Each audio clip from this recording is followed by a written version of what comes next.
Vicky Vox.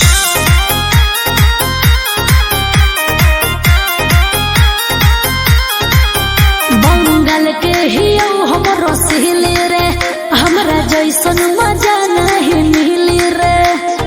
ए बाबू बंगाल के ही हमरो सिहली रे, हमरा जैसन मजा नहीं मिली रे। तोरा धमकी से हमार दिल नहीं पिघलता। आज जदी कहमर नहीं लता तो गोली चोली पर चलता।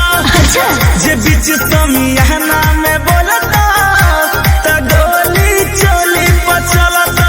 नाच गे चल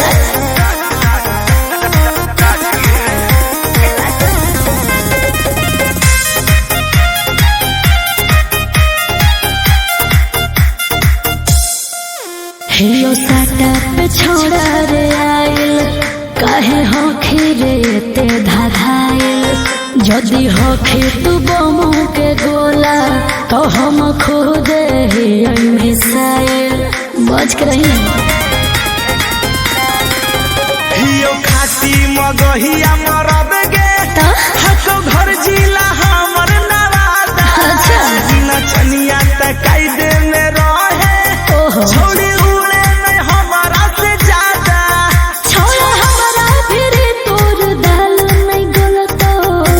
गे आज जदी कहमर नहीं लता तो गोली चली पर चलता। जे बीच समियाना में बोलता तो गोली चली पर चलता। गोली चली पर चलता।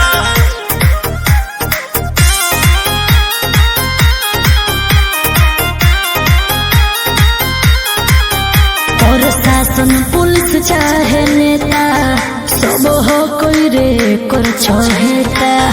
हमार नाच देखे मेरे बेटा कुल चल जाई तो बाबू के खेता। लत बड़ी बाउर हो